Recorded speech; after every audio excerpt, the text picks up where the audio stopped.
Hay un tipo de lugar que existe entre el sueño y la vigilia, entre la memoria y la imaginación y que, si prestás atención, lo reconoces, aunque nunca hayas estado ahí. Eso es lo que quiero que pensemos hoy. ¿Por qué reconoces algo que nunca existió? Hay algo que la neurociencia lleva décadas intentando explicar. Cuando soñás no vivís una historia, vivís fragmentos, imágenes sueltas, caras sin nombre, sensaciones sin contexto. La historia aparece después, cuando intentás contarla. Tu cerebro toma los pedazos del sueño, que son básicamente ruido, y le fabrica un inicio, un recorrido y un final, o sea, una habitación. Ese mismo proceso de tomar fragmentos y construir un lugar es el mecanismo exacto que usa el terror contemporáneo para asustarte. No es lo que hay en la habitación, es lo que tu cabeza pone ahí.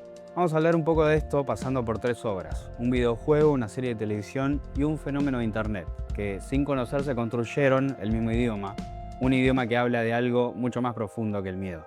Habla de lo que nos pasó, de lo que le pasó a una generación entera que aprendió a procesar el aislamiento mirando pasillos vacíos en una pantalla. Pero antes de llegar ahí, ¿de dónde viene ese lugar que todos reconocen aunque nadie los haya visto?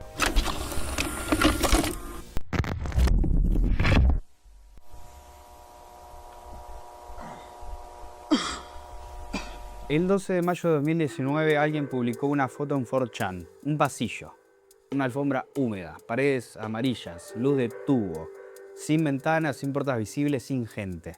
La descripción que acompañó esta foto es probablemente el texto de terror más eficiente jamás escrito en internet y ya muchos lo conocen, así que más o menos decía así: si te descuidas y te salís de la realidad en el lugar equivocado, terminas ahí. Solo el olor a alfombra vieja, el zumbido de los tubos fluorescentes, millones de habitaciones, para siempre.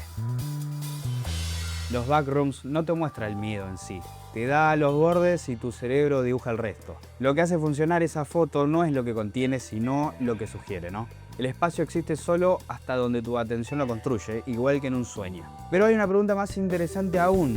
¿Por qué millones de personas al ver esa foto dijeron: yo conozco ese lugar? ¿Cómo puedes reconocer algo que no existe?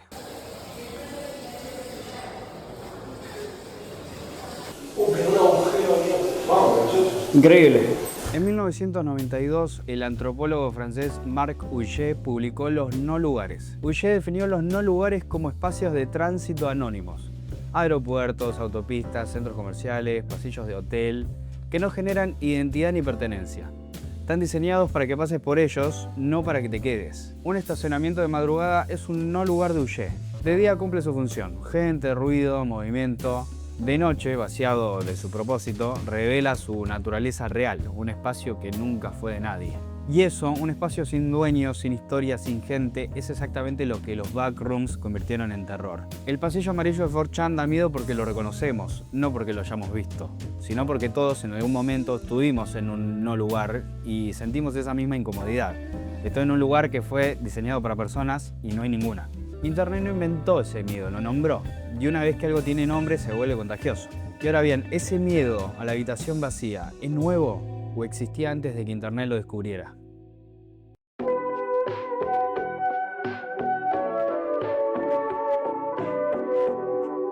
Antes de los backrooms, antes de los creepypastas de 4chan, Internet ya estaba construyendo una estética del espacio vacío. Se llamó Vaporwave. Tomó la música corporativa de los 80 y 90, el Muzak de los ascensores, los jingles de los shoppings, y la distorsionó. Puso fotos de malls desiertos, de pasillos sin gente, de piletas sin agua y preguntó: ¿qué pasa cuando sacás a las personas de los lugares diseñados para ellas? La respuesta tiene un nombre: kenopsia.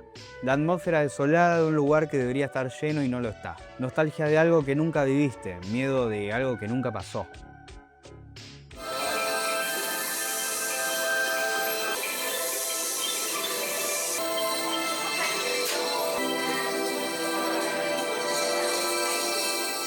En 1919, Sigmund Freud publicó un ensayo titulado Das Unheimliche, traducido como lo siniestro, lo ominoso. La palabra alemana es intraducible con exactitud. Unheimlich es el antónimo de Heimlich, que significa familiar, íntimo, hogareño.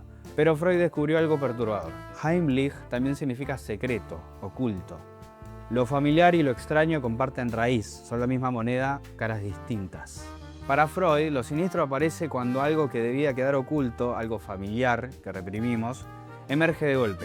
No da miedo porque sea extraño, da miedo porque lo conocemos demasiado bien. Acá es donde el argumento se vuelve más incómodo y más necesario. El primer pico de popularidad de los espacios liminales en internet fue en marzo de 2020 aprox.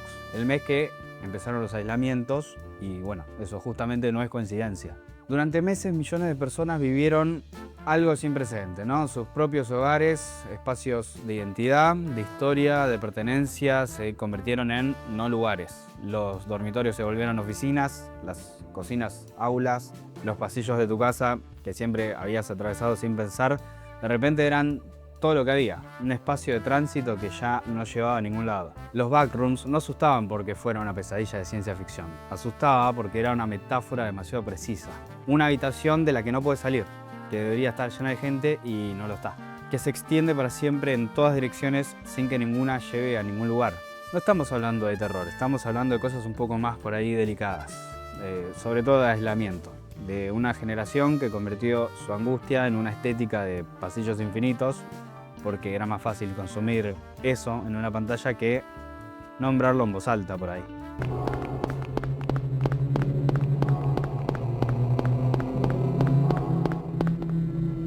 En 1999 Konami lanzó Silent Hill en PlayStation 1 y yo me vuelvo loco. El hardware de la PlayStation 1 no podía renderizar toda la ciudad a la vez. Entonces los desarrolladores lo cubrieron de niebla, una solución técnica para esconder lo que el motor no podía mostrar. El mundo que todavía no existía, cargando detrás del horizonte.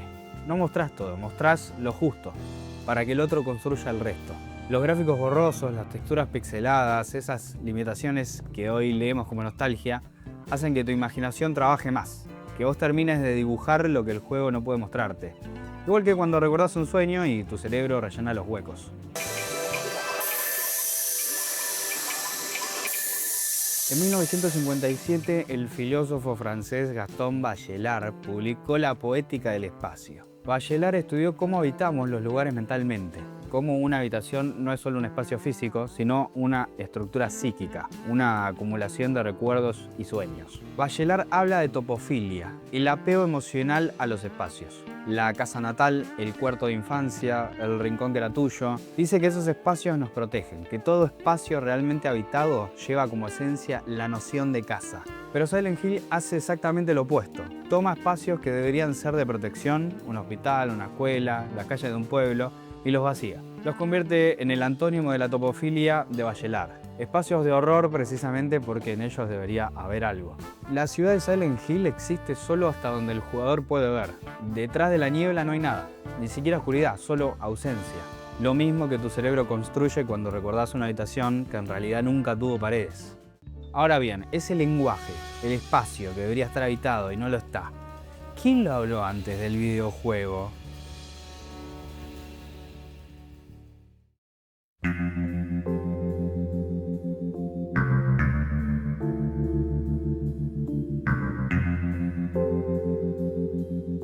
En 1990 David Lynch, y me pongo de pie, se apoyó en el capó de un auto caliente y de la nada visualizó una habitación.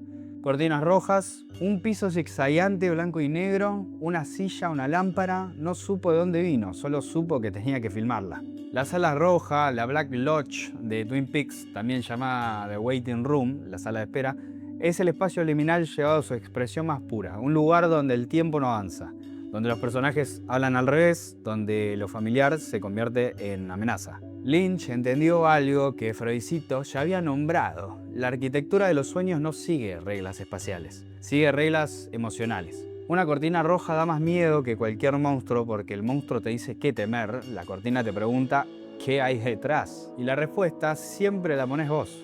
Lo que Lynch construyó en 1990 con la sala roja es el mismo mecanismo que Konami accidentó en 1999 con la niebla y que un anónimo de 4chan verbalizó en 2019 con una foto de un pasillo.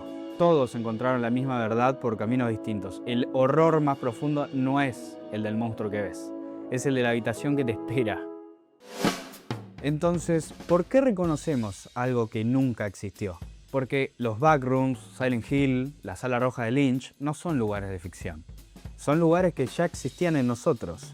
Los construimos cada vez que la memoria llena un hueco que un sueño o un recuerdo dejó abierto. Y el boom de ese terror, el que explotó en 2020 en plena cuarentena, no es una curiosidad de internet, es el síntoma de algo, ¿no? De una generación que encontró en los pasillos vacíos el idioma más honesto para hablar de lo que sentía. Tal vez de angustia, de molestia, de melancolía, de depresión, de aislamiento. La sensación de estar atrapado en una habitación que debería tener salida y no la tiene. Bachelard decía que todo espacio realmente habitado lleva como esencia la noción de casa, que la casa nos protege, que los sueños de los lugares que habitamos guardan los tesoros de los antiguos días. Los backrooms es la inversión exacta de esa idea. Un espacio que tiene la forma de un lugar habitado, pero está vacío para siempre. Y si eso se volvió un género de terror colectivo, quizás sea porque en algún momento todos, de una manera u otra, vivimos en un lugar que se sentía así. Si esta habitación, este pasillo, te resultó familiar, déjame en los comentarios cuál fue el tuyo, la del sueño, la del shopping de madrugada, la que no podés describir pero sabes que existe.